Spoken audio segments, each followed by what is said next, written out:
అందరికీ నమస్కారం. దేశవ్యాప్తంగా ఎన్నికల ప్రచారం ఊపందుకుంది. మరోసారి మోదీ సర్కార్ అది కేవలం రాజకీయ పార్టీ నినాదం కాకుండా ప్రజల నినాదంగా దేశవ్యాప్తంగా వినిపిస్తోంది. ఏ లక్ష్యంతోనైతే భారతీయ జనతా పార్టీ ఎన్నికల్లో దిగిందో ఆ లక్ష్య సాధనని ఖచ్చితంగా లక్ష్యాన్ని సాధిస్తామన్నటువంటి నమ్మకం, ఆ లక్ష్యాన్ని అధిగమిస్తామన్నటువంటి నమ్మకం మొదటి ఎన్నికలు అనౌన్స్ అయినటువంటి వారం 10 రోజుల్లోనే ఒక స్పష్టమైనటువంటి సంకేతం ప్రజలందరికీ కలిగింది. 370 సీట్లకు పైగా కేవలం భారతీయ జనతా పార్టీ ఆధిక్యంతోనూ, అలాగే ఎన్డీఏ మెజారిటీ 400కు పైగా ఖచ్చితంగా గెలుస్తామన్నటువంటి ధీమా ఈరోజు దేశవ్యాప్తంగా కనిపిస్తోంది. మనం చూసినట్లయితే ప్రజలకు ఈరోజు ప్రధానమంత్రి నరేంద్ర మోదీ గారికి అసలు ఈ ఎన్నికల్లో ఆల్టర్నేటివ్ అనేది కనపడటం లేదు. ఎటు చూసినా ఇతర పార్టీల్లో అవినీతి,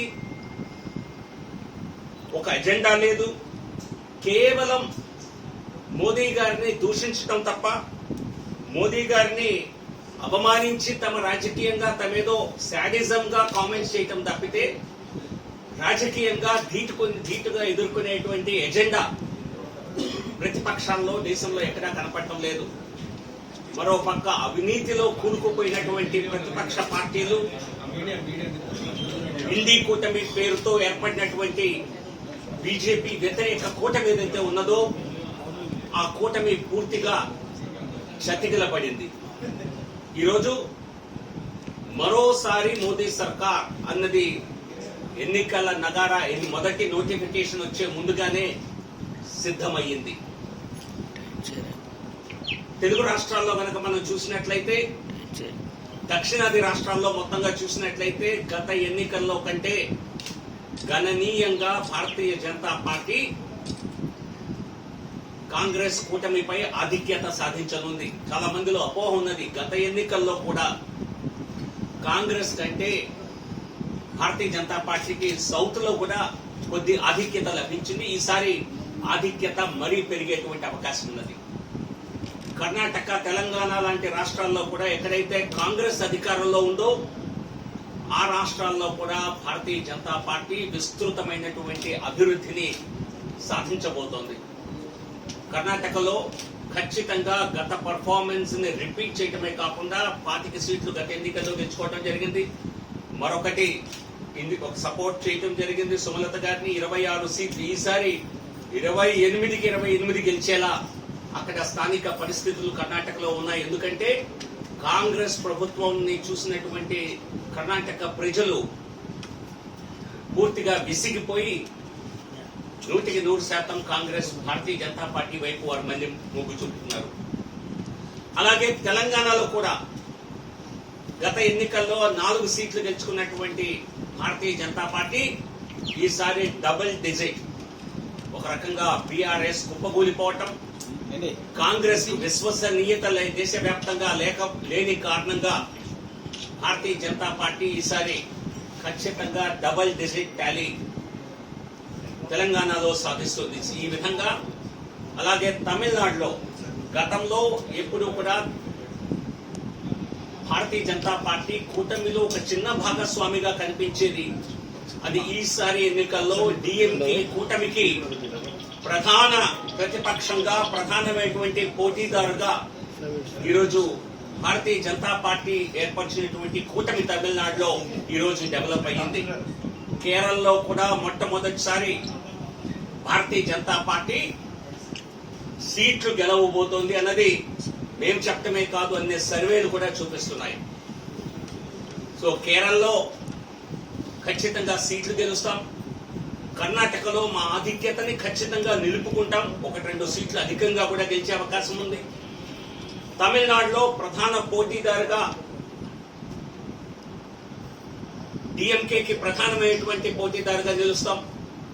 తెలంగాణలో రాజకీయ ముఖ చిత్రం అన్నది కేవలం బీజేపీ వర్సెస్ కాంగ్రెస్ గా ఈ ఎన్నికల్లో ఉండబోతోంది. అదే వచ్చే అసెంబ్లీ ఎన్నికల నాటికి కూడా అదే పరిస్థితి కొనసాగనుంది. ఇక ఆంధ్రప్రదేశ్ విషయానికి వస్తే ఆంధ్రప్రదేశ్ లో కూడా కూటమి ద్వారా రాజకీయ సీట్లు గెలుచుకుంది. గత ఎన్నికల్లో అందరికీ తెలిసిందే 2019లో భారతీయ జనతా పార్టీ ఈ ఎన్నికల్లో ఒంటరిగా పోటీ చేసినా కూడా భారతీయ జనతా పార్టీకి ఆంధ్రప్రదేశ్ లో 15% ఓట్లు పార్లమెంట్ ఎన్నికల్లో వచ్చేవి అన్నవి మా దగ్గర ఉన్నటువంటి అంచనాలు చెప్పాయి. 14-15%. ఎందుకంటే మోదీ గారి చరిష్మా అన్నది ఏ రాష్ట్రానికి ఏ సరిహద్దుకి పరిమితం కాదు. సో ఆంధ్రప్రదేశ్ లో కూడా 14-15% ఓట్లని భారతీయ జనతా పార్టీ లోక్సభ ఎన్నికల్లో ఒంటరిగా పోటీ చేసినా కూడా గెలిచేది అన్నటువంటి ఒక రకమైనటువంటి సర్వే అంచనాలు చెప్పినప్పటికీ కూడా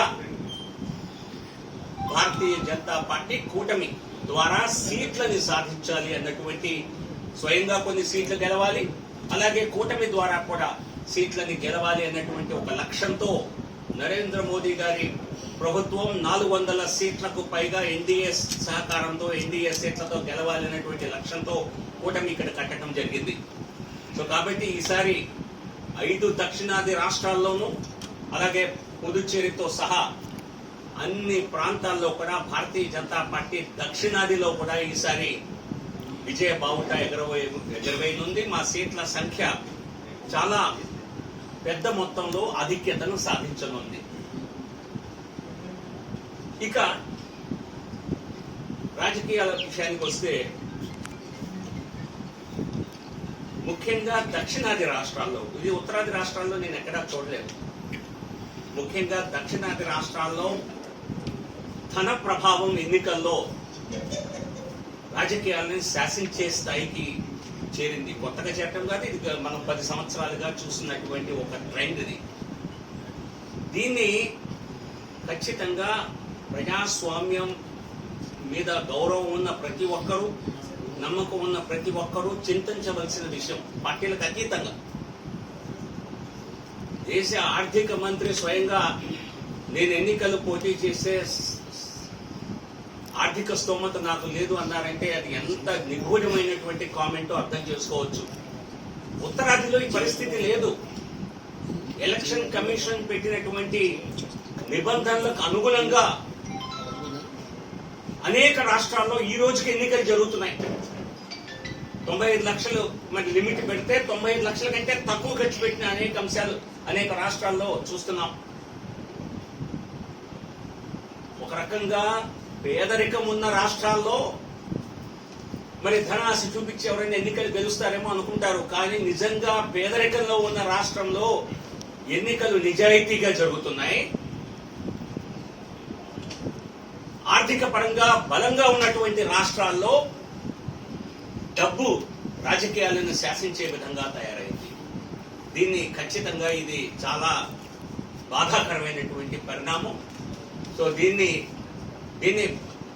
ఎలక్షన్ కమిషన్ ద్వారా వారు చేయవలసినటువంటి చర్యలు చేస్తూనే ఉన్నారు. అన్ని ఎన్నికల్లో సీజ్ చేయటం, కానీ పట్టుకున్నటువంటి ధనం ఏదైతే ఉందో అందరికీ తెలిసిందే. అది ఇక్కడ ఖర్చు పెట్టే దానిలో 10వ వంతు 100వ వంతు కూడా ఉండదు. సో ఈ ధన ప్రభావం రాజకీయాల్లో తగ్గించాలని చెప్పి ఒక క్యాంపెయిన్ కూడా చేయవలసిన అవసరం ఉన్నది. సమాజం నుంచి కూడా ఇటువంటి ఒక డిమాండ్ రావాల్సిన అవసరం ఉన్నది. మీడియా నుంచి కూడా నా నివేదన, ప్రజల్ని డబ్బు ద్వారా రాజకీయాలని ఎవరిని కూడా ప్రభావితం చేయకుండా చూడాలని చెప్పి, ప్రజల్ని కూడా కోరాలని చెప్పి, రాజకీయ పార్టీలపై, క్యాండిడేట్స్ పై నిఘా పెంచాలని చెప్పి నేనైతే అభ్యర్థిస్తాను. ఎందుకంటే